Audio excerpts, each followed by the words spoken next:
Today I'm going to speak about monsters and the occult. I'll touch on werewolves, vampires, zombies. I'll touch about centaurs and these sorts of creatures. And then we'll move on to discuss different sorts of magic and how that relates to the devil. Now, some people, of course, when they're thinking about monsters, they think that monsters can't exist. They say, well, in this world, of course, people make up stories, and when we approach these stories, they're simply figments of the imagination, nothing more. In the same way where some people might imagine that if I put my hand into a sock and made it talk to me, it doesn't make that sock puppet live any more than my imagination makes it live. So similarly, people looking upon the world, thinking about monsters, they might think that these sorts of things in magic are simply, well, made up. When I was a kid, there was a family who was somewhat cruel to the youngest member of their family, this little girl. They said that at the end of the long, dark hallway was this creature they called the Odido. And they always told her that if she went down there, the Odido was going to get her. She didn't know better. She's maybe 3 or 4, and so she was always frightened if she ever had to walk down that hallway. And sometimes if she was being bad, they would say, "The Odido's going to get you," and then she would run away screaming. People think that this is mostly what stories about magic and monsters are. They're groundless superstitions. And they're simply made to enlighten the mind, to entertain us, or to frighten us. But I'd like to tell a slightly different story. I'd like to look at it more carefully. I would suggest that if we use our rational minds, that there's more to these stories perhaps than we had first thought. There was a well-respected Benedictine monk a couple of hundred years ago. He published over 23 volumes of commentary on sacred scripture. He taught theology for many years. And after time, when people came to him for spiritual direction, they brought to him their problems. They thought that perhaps he could solve them. And so he started looking into more and more case histories, people who were experiencing odd things. Maybe they saw something that was weird too. And so he started to analyze ghosts, goblins, but especially vampires. His comment in his preface to a larger work on vampires will serve as a sort of introduction to this entire lecture. He says, "I'm going to look at vampires at the risk of being criticized however I discuss it. For those who believe it, they'll say, what is there to discuss? It's the truth is present. Others, he say, will blame me for having employed my time in discussing matters that's frivolous and useless. Well, whatever may be thought of it," he concludes, "I shall be pleased with myself for having sounded a question which is important from a religious point of view. For if vampires are real, we might add all of these other things, then it's important for us to know how real they may be. But on the other hand, if they are simply illusions, well, then we have to know how dangerous their effects are and try to combat them with the truth." Now, when we consider mythic stories, these are quite present in our time. We find all sorts of scary movies. We find romance novels about half men and half angels coming down to earth and, getting teens all aflutter. And we find, though, that this general trend of monsters, we have all sorts of movies about superheroes, right? This trend is actually something that's been happening in the Western world for over 100 years. About 80 years ago in England, J.R.R. Tolkien noticed this. And he wasn't simply a writer of fantasy novels, he was also a careful scholar. And I would say he was a Catholic philosopher and theologian. In a lecture that he gave to his colleagues on Beowulf, he described the difference between the southern gods and the northern gods. It's going to be instructive for us to sort of consider this difference for a second and see how we fit into this whole mythological pattern of humanity. He says that on the one hand, we have the southern gods, those of Greece and Rome. We're familiar with them. Perhaps it's Jupiter or Zeus, or we might find Athena or these other gods. And then on the other hand, we have the gods of the north, less familiar to us by name, but perhaps familiar to us by their actions. In the north, we have dragons, we have goblins, and we have things that turn out to lurk in the woods at night. He says that those of the south, these gods of Greece and Rome and such, he says they exist in a distant past. People don't think of them as being here and now. And in fact, they don't seem very interested in humanity. From time to time, these gods might come down from Olympus and get involved in this or that particular life, or this or that particular man or woman, but overall they're distant.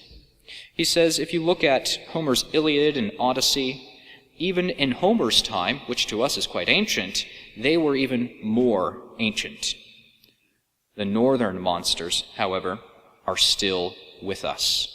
So potent is the northern imagination, he says, that while the southern imagination has faded into fantasy, the northern has its ability to revive its spirit in our own times. Consider just movies. How many movies have been made about these southern gods? Not too many. And even when they were made, they always incorporated elements of these other northern things.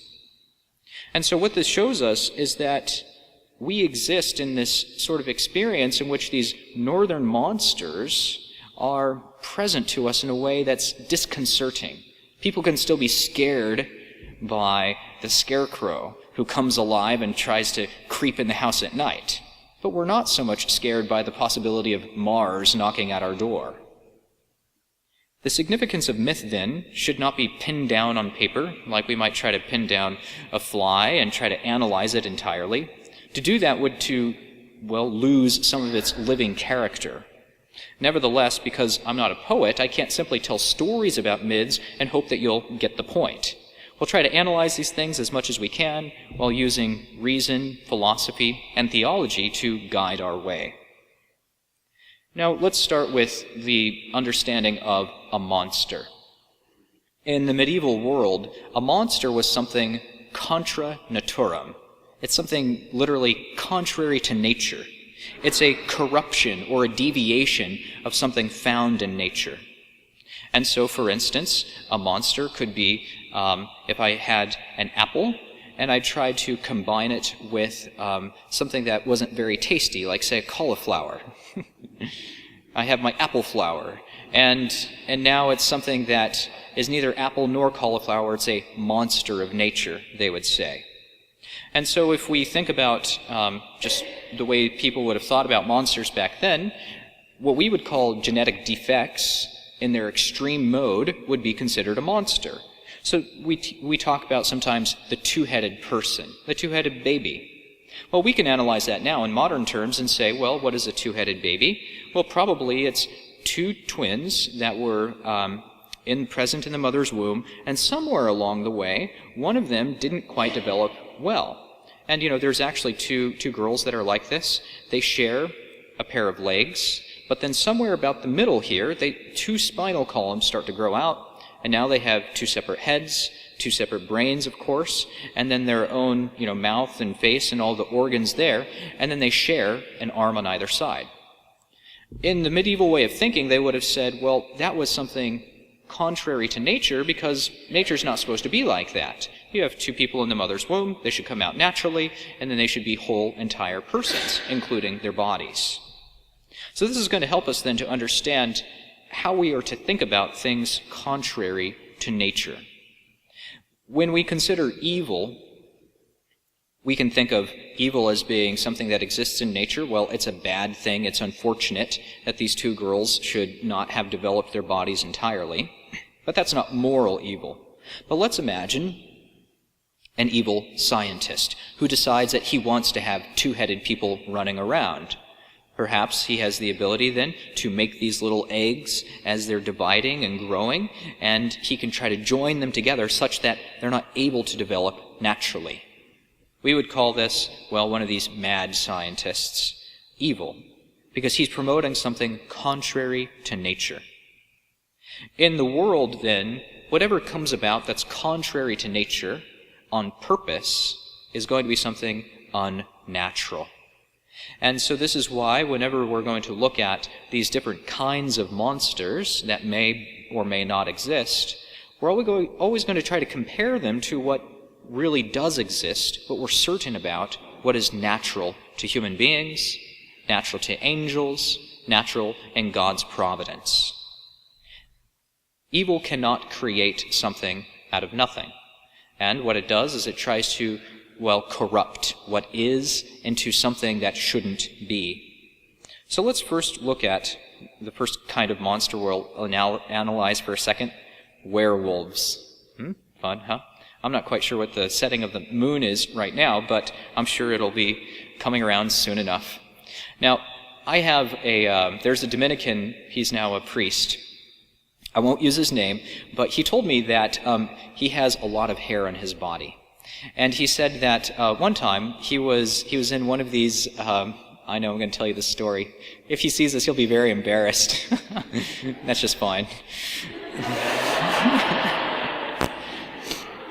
So he told me that he was once at, one of these swimming pool places, where they have like the swimming, what are those called? Water parks. He was at a water park, and there he was, and he's in there before he became a Dominican, and he was changing, and a little boy was with his dad, and he said, "Dad, I see a monkey." Now this is actually a medical condition. It's called hypertrichosis. Basically, it means really hairy. And hyper hairy. This is something that sometimes happens at birth, sometimes it happens later on. The little signal in your gene that says to the hair, stop growing, well, it doesn't give it the right signal. Instead, it tells it, keep growing, yay! And so there have been people from time to time, we have hairs everywhere, hairs on your nose, and everybody has hair here, don't we? And anyway, so we have hair in our ears. Well, what happens with hypertrichosis is that it just keeps coming out. And so you can actually see photos of people who have this unfortunate disorder, and the hair actually covers their entire face, their ears, it even covers the palms of their hands, the soles of their feet, even the insides of their elbows. Hair everywhere. And this is the sort of person who sometimes ends up being in a sideshow, in a circus or something like that. Jojo the dog-faced boy, actually a person in a sideshow circus. Now the interesting thing about this is we can say, all right, that tells us a little bit about why people might have thought of werewolves, but it doesn't entirely answer the whole story, right? Because werewolves aren't simply hairy people who, you feel uncomfortable looking at. It's something more malicious. It's almost like it's a wolf, but a man at the same time, and he has these violent, unnatural desires. St. Augustine actually talks about werewolves. Did you know that? He talked about nearly everything. It's really remarkable. He says that, on the one hand, if we say these things are not to be credited, well, there are plenty of people who say that they exist. And some of these people, he say, are actually credible people. On the other hand, he says, well, these things are so extraordinary that we shouldn't believe them quickly. And then he tells of how when he was in Italy, he heard about an innkeeper, an old hag, who would transform travelers into donkeys for a time. And he suggests that maybe it's just that she was overcharging them, so they were asses. We're not sure. Augustine says that we know that God is all-powerful. He could, if he wanted to, transform people into these other sorts of creatures for a time. He says, but God ordinarily doesn't do those sorts of things. In fact, such a thing we know God doesn't do because it's contrary to nature. And then he asks the question, could demons do this? Could they somehow arrange your body in such a way that now you were a wolf for a little while, even though you were unhappy to be in that shape? He says, probably not, because in order to rearrange your body like that, you'd have to rearrange the organs by which you live and breathe and move. You'd have to rearrange the brainstem and all these sorts of, parts of you. He says to do that would be to kill a person.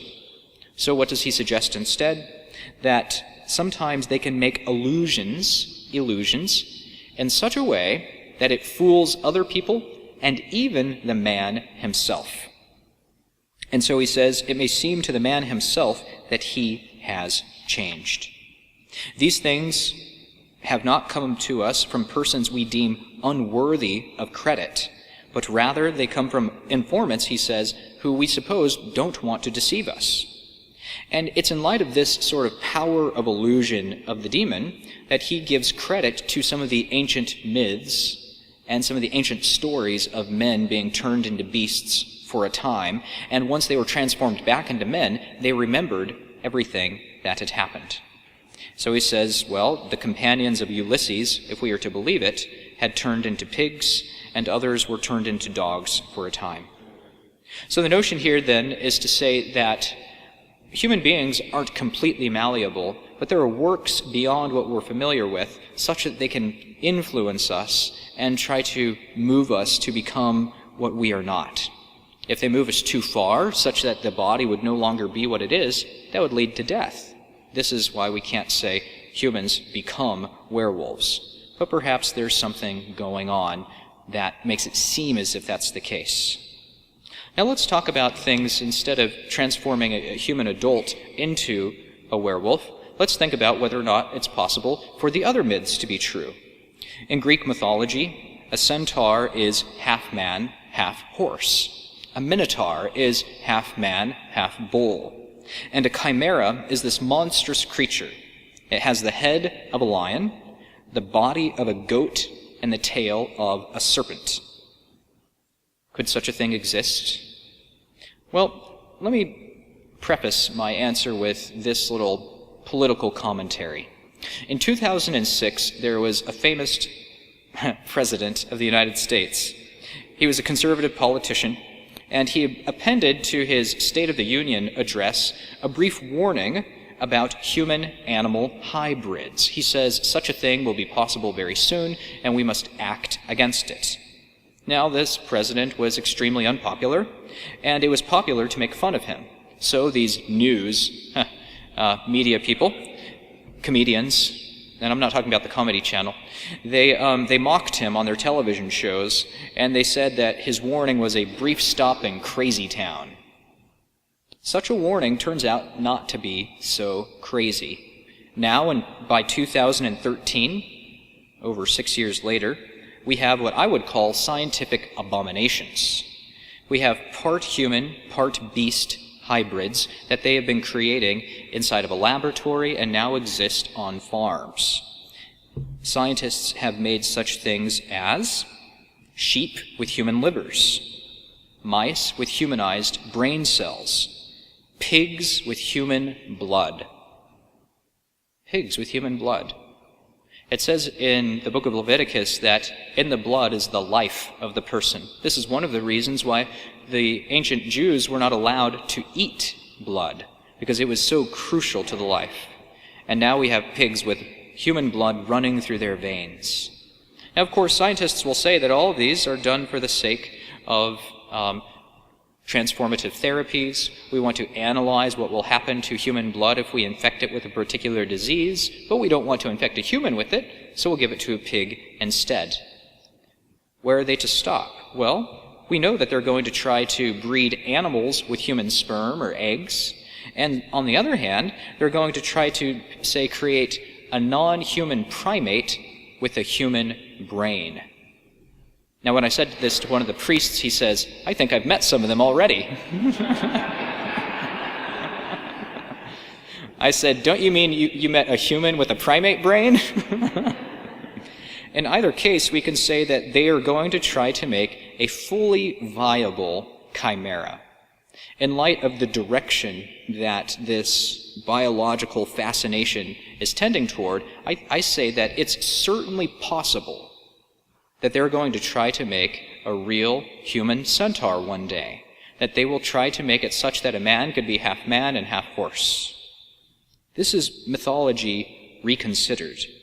The old stories therefore have an element of truth in them that we had previously not imagined. What could we think of such a creature when it comes to be, not if? What should we think of it? Well, if it does have most of its genetic code and it has a rational mind coming from human beings, we have to say that it's a monster, a disfiguration of what is human. But at the same time, it's still capable of salvation. You see, if it's a human being, but one that certain parts of it have been altered in such a way that it doesn't seem human, well, whatever it looks to be, it still has a rational soul given to it by God. And so these sorts of creatures ought to be, well, never created.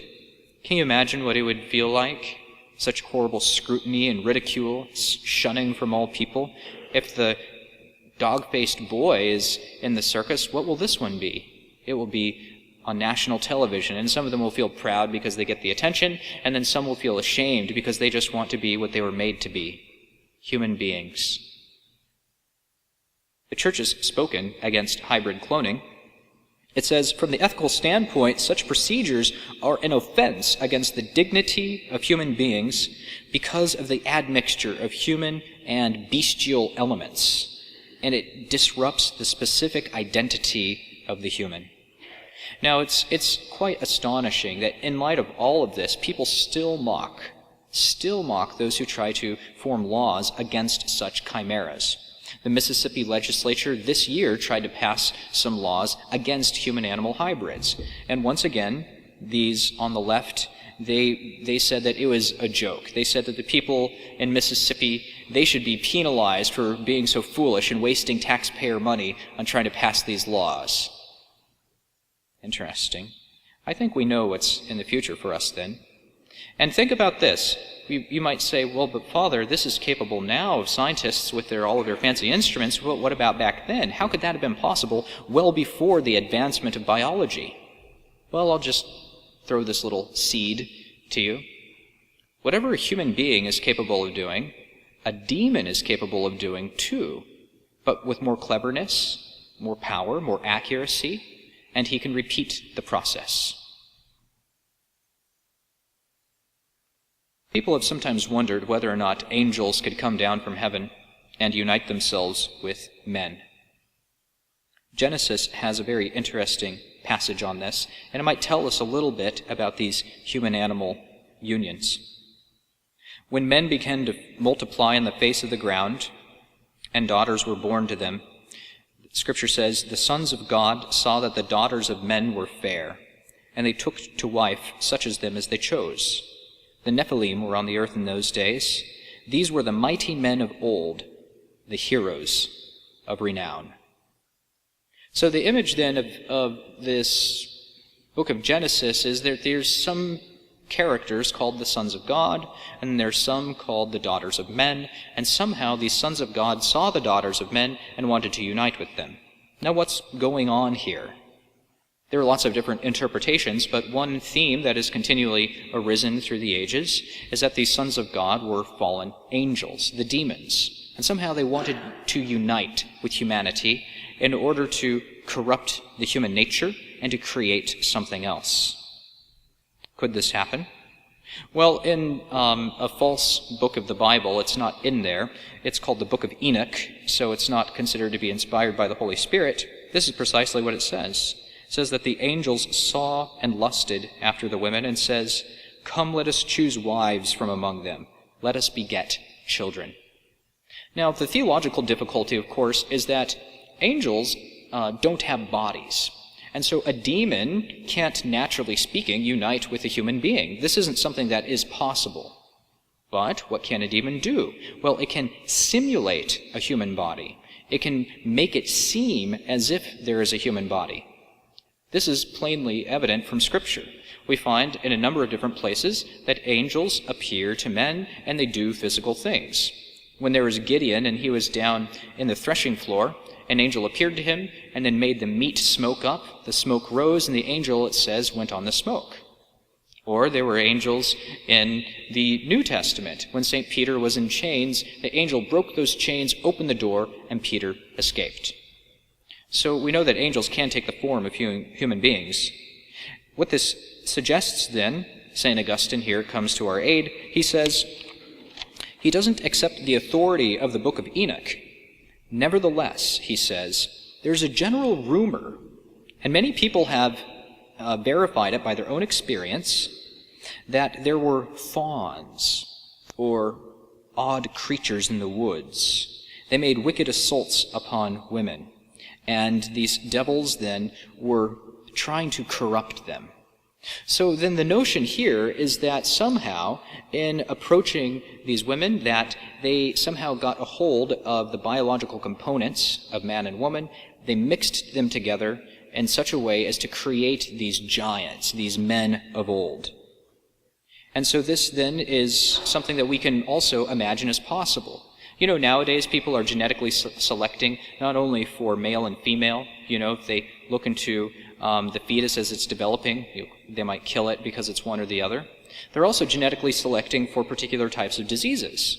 And so we can imagine, well, if somebody knows more about this disease, they can also try to manipulate the genes as they're developing in order to make this creature, this human being, stronger or smarter, taller than the rest, might have, a particular type of eye color or hair color. Well, certainly, then, we can say that it was possible for demons to do such a thing. If the wizards of Pharaoh were able to turn water into blood and rods into snakes, then why couldn't these men, the ones who have been formed and manipulated by the demons, the ones now born from women, why couldn't they perhaps have some sort of special powers too? Maybe they received dark gifts, strength or wisdom, or the ability to perform astounding works by cooperating with the demons who beget them. Kind of shocking, isn't it? Maybe it's possible. Now let's move from humanoids for a second to dragons. This also is going to help us to understand what may be possible in this world. The belief in dragons is widespread, and some people, of course, will try to debunk it, and they'll say, well, dragons aren't possible. Maybe a dragon was just one of those Japanese Komodo dragons. Are you familiar with those? It's basically like a land alligator, kind of lumbers about and sits in zoos all the time, as far as I can tell. So people have suggested then that this was the ancient dragon of old. It's interesting, however, because, those are only in Japan. And furthermore, certain characteristics attributed to dragons aren't present in these. Others, some creationists, have suggested that dragons were actually dinosaurs. Here, it's an interesting theory. Well, okay, it's a giant lizard-like thing, and it's attacking men, and so on. But the difficulty there is that the archaeological evidence would have to show that dragons, i.e. dinosaurs, actually existed simultaneously with men. According to the best archaeology, and of course I don't know anything about it, I'm just reading Wikipedia, but according to the best Wikipedia articles, this is not true. So they would suggest that, of course, the bones of dinosaurs are much more ancient than the bones of men, and we never find them in the same sedimentary layer, or they don't have the same age to them. Okay, maybe they're not dinosaurs either. What are dragons? In Scripture, of course, in Genesis, at the very beginning, we find a serpent mentioned. And then at the end of Scripture, we find a dragon mentioned. Really, they're both images for the same creature, the one who rebels against God, the one who creeps in the grass and sneaks upon you when you can't see him, or the one who flies in the air, comes down as if he's from heaven, but actually is attacking you. In ancient mythologies, the dragon was a personification of malice, greed, he wanted all the gold, destruction, and the undiscriminating cruelty of fortune that distinguishes neither between the good nor the bad. Why is there such a widespread belief in dragons, I'll ask, despite archaeological evidence? Why is it that most ancient cultures throughout the world have notions of dragons? Is it somehow that people started to think about this ancient typology, and they start to somehow connect evil with the serpent and the dragon, even though they may not know the scriptural reference? Well, here's one suggestion by J.R.R. Tolkien. This mythology that he writes suggests that dragons are lower demons. Lower demons, of course, were in cooperation with Satan when Satan rebelled against God, and we know that demons can take various shapes. We already discussed that. And so it could be, perhaps, that when these demons fell after they rebelled from Satan, they didn't always want to cooperate with him. This makes sense. And so instead they took upon certain forms, and these forms they would use to, well, persecute people on earth. Perhaps, then, they took this form and they hid in shadowy caves in order to protect themselves from men and from the higher demons alike. As time went on, their will weakened. They lost their ability or their desire to change forms, or even to not be connected with a particular place. What this suggests, then, is that the medieval stories about saints who came and fought the dragons start to make a little more sense. And it also explains why there's no archaeological evidence. So, for instance, there's stories of St. George and the dragon. There he is, coming along, a beautiful maiden who's captured by the dragon, and he tries to fight with it, but it is to little avail until he prays. Or there's another story in the Golden Legend, this story of saints written by a medieval Dominican. He says that, in this case, there was St. Martha. She was walking in a forest near Avignon, France. All she has to do is make the sign of the cross, and the dragon flees. Of course, there's a symbolic element to this. They say, of course, when you make the sign of the cross, Satan flees. But maybe there's more than that. Maybe there was something physical. It took shape, and because it was evil, it feared the cross and knew of it. Perhaps. In any case, once dragons were defeated in these medieval episodes, their bodies always disappeared. Now, once again, I'm not suggesting anything that's conclusive. I've sort of gone in a whole circle. Because we don't see them, therefore they exist. But there is something to ponder. When we move from dragons perhaps to zombies, I've discussed this in daily homilies before. If you weren't there, that was unfortunate.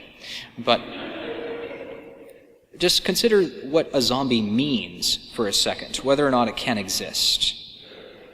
Have you ever seen dying people? As a priest, that's one of my privileges, to be with those in their last breaths. Sometimes they look and act very much like a zombie.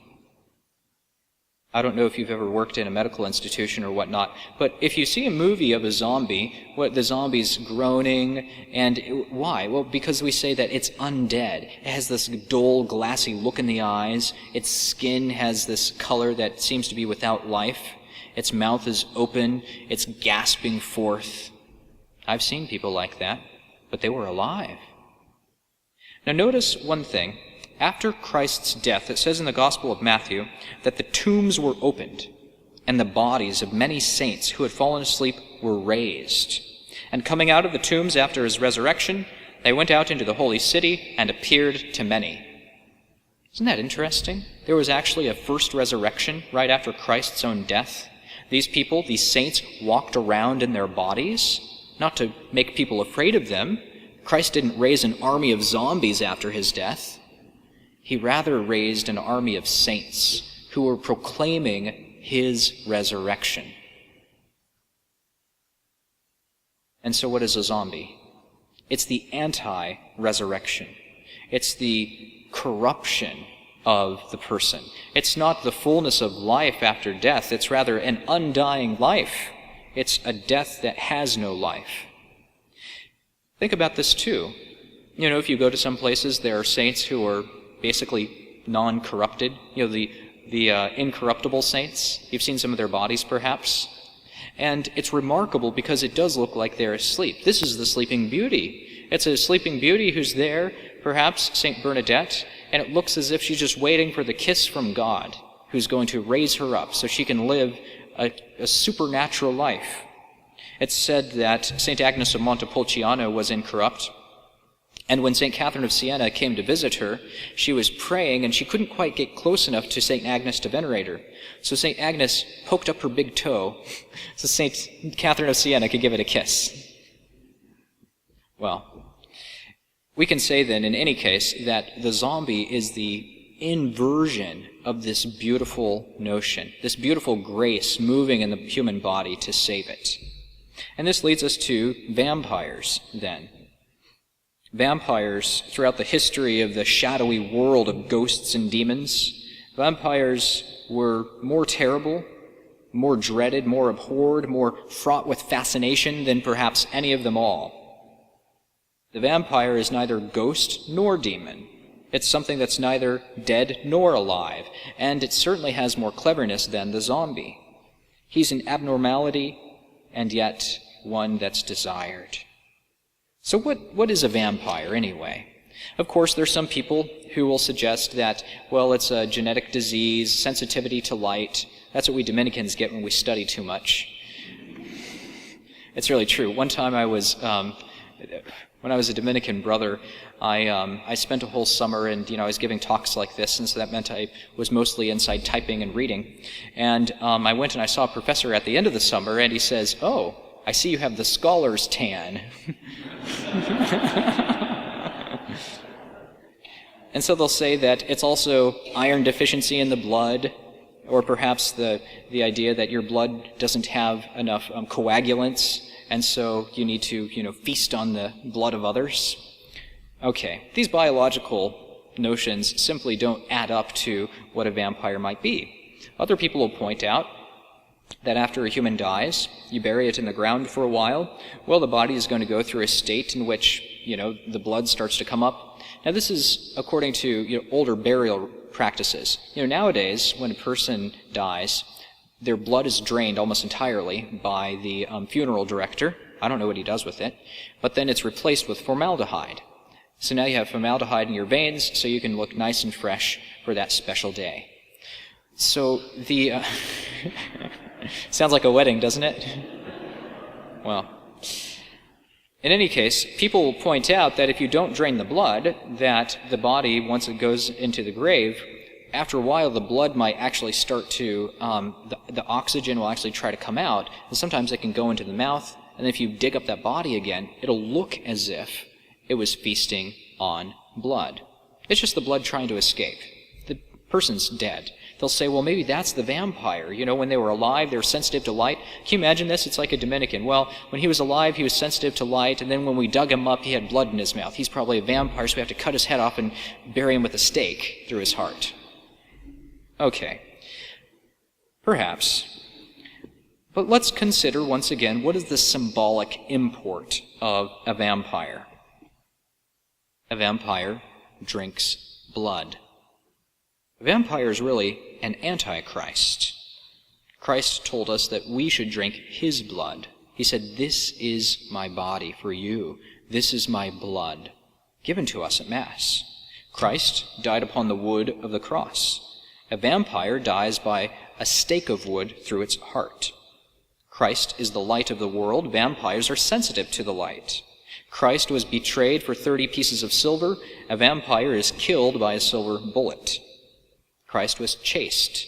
Vampires, not so much. Christ, resurrected from the dead, lives forever. Vampires are among the undead. And notice, I'm going to go back to this issue of chastity, that especially now, with these movies about teen heartthrobs and so on, that really they're combining this notion of vampire with what I would call sadomasochism. It's a sadomasochistic approach to human relationships. Here's a quote from a book I haven't read. I promise. Edward says to Bella in Twilight, and just imagine the look on his face. "I'm the world's most dangerous predator. Everything about me invites you in. My face, my voice, even my smell." It's a cheap cologne you can buy, actually. He says, "I'm designed to kill. I've wanted to kill you. I've never wanted a human's blood so much in my life. Your scent, it's like a drug to me. You're like my own personal brand of heroin. Really?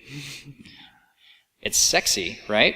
Because on the one hand, she's dangerous to him, but he's dangerous to her, and so this mutual mix of danger and romance kind of makes you want to throw your shirt off and go howl.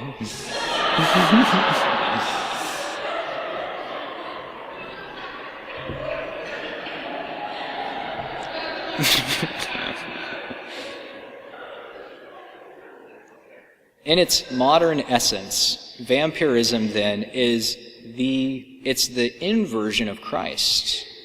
It's the inversion of everything I said, along with this dangerous romance. So whether or not these things actually existed, these things that I've mentioned, werewolves and chimeras, zombies and vampires, we can say that the world is larger than we ever knew. And perhaps, well, in trying to approach them with Christ, we can come to not fear them, but also not to believe in them, not to worry about them too much. There are many modern interests, of course, in these things, but I think that perhaps with a better view of spiritual warfare and spiritual redemption, we can say that, well, whatever demonic causes may be out there, we shouldn't be easily fooled. In the end, what is most important and what helps us to fight monsters is not our weapons, our firebrands or swords, but ultimately the weapons of Christ. And this leads us then to the occult. What is the occult? The occult ultimately is trying to find a dark secret that we can't ordinarily know by ourselves. Those who are interested in these dark secrets don't always know what they are, but they're trying to find something beyond ordinary science, trying to find something beyond ordinary human wisdom. Some people will say that there is such a thing as white magic. I would like to suggest, however, that when we come to think about magic and the occult, we just need to get a few fundamental principles in order. The first fundamental principle is that there are only so many causes in the world. There are natural causes. These can be discovered and employed by science. There are supernatural causes. These are only from God. It's a miracle. And the last is that what we would call preternatural causes. These causes come from angels and demons. They are above human power, perhaps beyond our science, but they're not above the powers of nature per se. So, if we start to think about magic then, we have to say it's going to fall into one of these categories. It's either going to be from science, from God, or from angels or demons. That's all. There's no fourth category out there, some sort of untapped power that we can get. If it's an untapped power, eventually scientists can figure out how to regularize it and to make it possible. Now, of course, in ancient times, what was considered magic now we would say is science. I have a little glowing rectangle that tells me what the weather's like in the Philippines. Magic.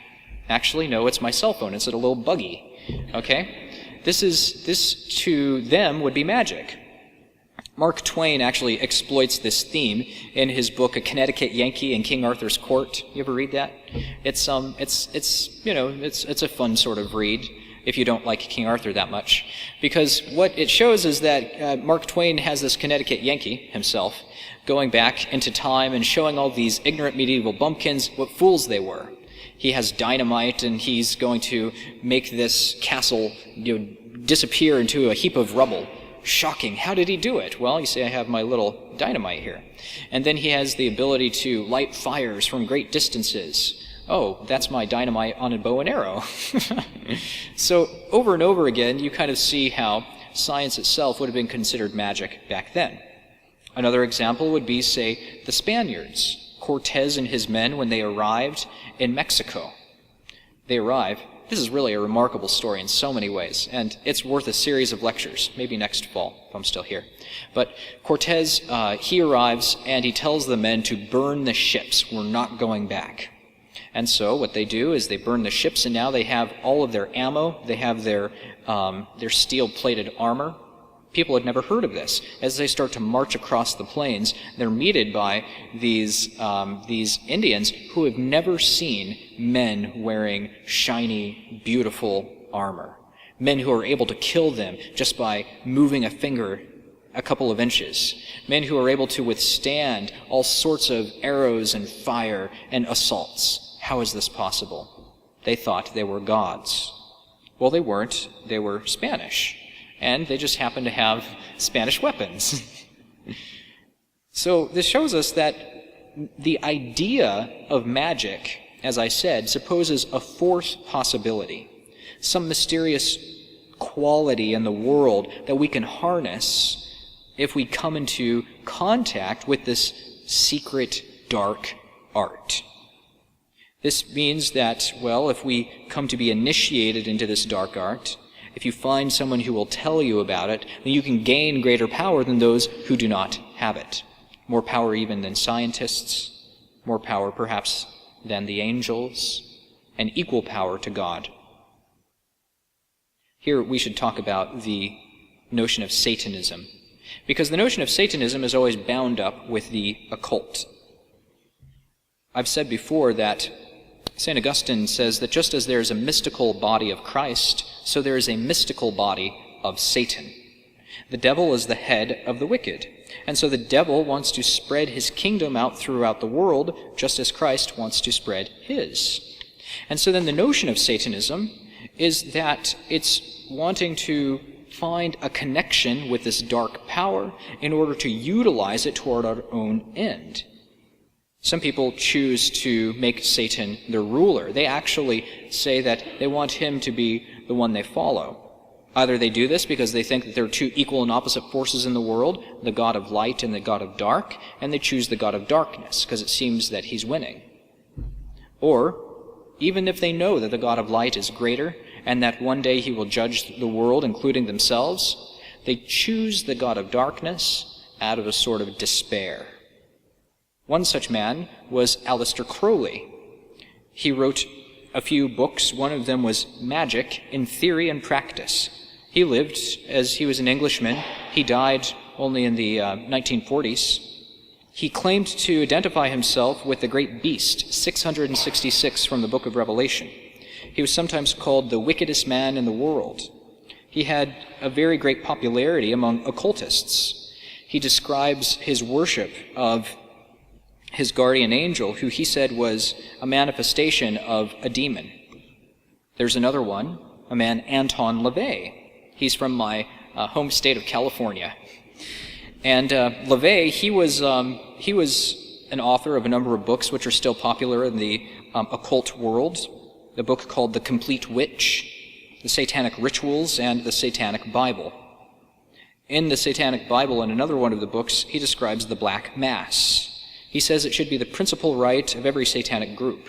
I'm not going to go into the details of what the Black Mass involves, but I know it involves trying to steal an actually consecrated host of the Eucharist and using it for wicked ends. When I lived in Baltimore for a little while, I got in touch with the man who was in charge of all of the clergy. He would assign the clergy to the different parishes in Baltimore. And one of the things he told me was that there was a particular parish where people were stealing the Eucharist. He said that he had to go in himself, change all the locks on the doors, and insist that communion be only on the tongue. That way nobody would steal it. And he says when he did this, there were violent reactions. People started to assault the church and write all sorts of horrible things on the side of the church. Their access to the Eucharist had been lessened. People really do worship Satan, and they call themselves witches and warlocks. Now, of course, there's a sort of sensationalism in the media, and they try to suggest that, there's a devil under every rock, or that we think that. Well, we don't think that, but rather we're trying to be prudent. We're trying to recognize that some people, to exalt their own ego, to gain more power, well, they will ally themselves with the prince of darkness. And this is where real magic comes from, black magic.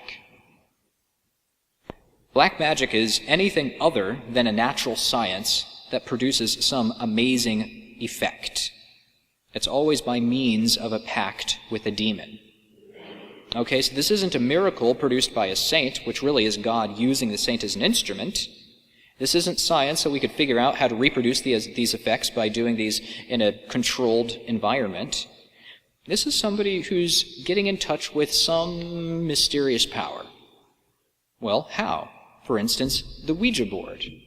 How does it work? Well, sometimes it doesn't work. It's just people with their hands on the planchet and they're moving it. Does Bobby like me? Look, it's spelling yes. But sometimes it starts to move and it gives you an answer you didn't expect, and the answer turns out to be right. Now again, if I'm correct, there are only 3 causes in the world. It's either coming from human power, coming from divine power, or coming from angelic or demonic power. That's it. Well, it wasn't God. It wasn't me. What's the third choice? Sometimes, of course, this is even expressed in the Bible. I mentioned before the magicians of Pharaoh. They have secret arts.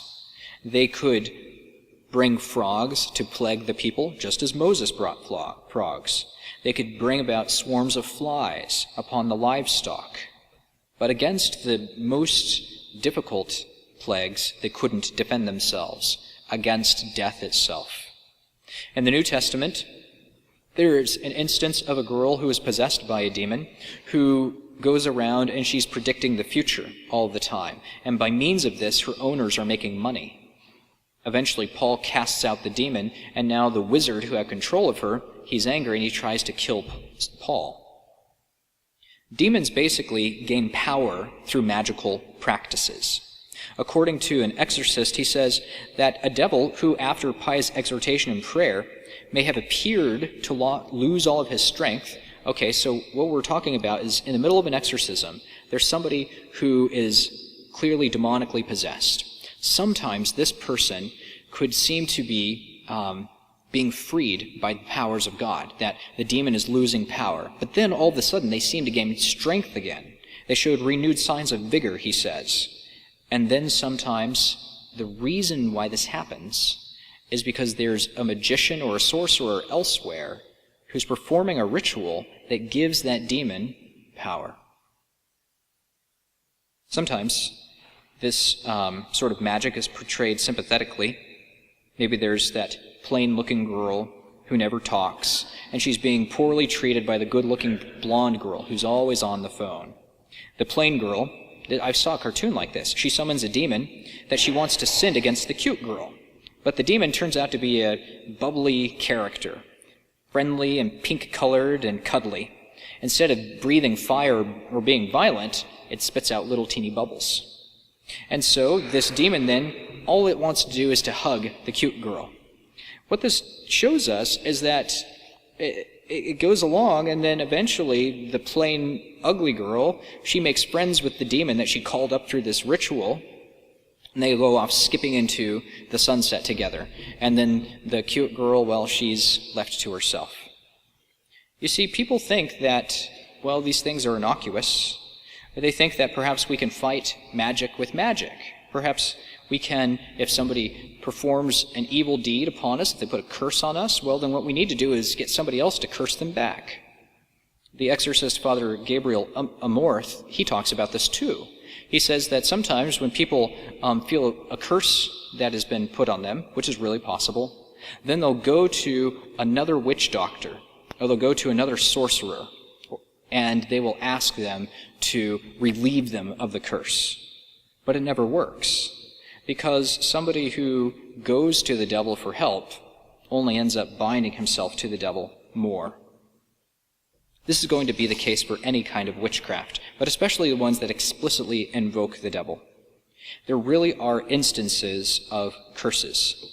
There's one case in which a woman, she went to one of these traditional healers in order to seek relief, and he fell in love with her.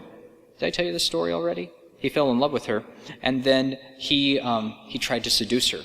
She rebuffed him, and so then he put a curse on her. She got sick. She couldn't eat. Her husband didn't know what to do. He brought her to doctors. The doctor said, "She seems fine. We can't discover the cause." and she started to waste away. Eventually, the man, in desperation, even though he wasn't a practicing Christian, brought the woman to a priest.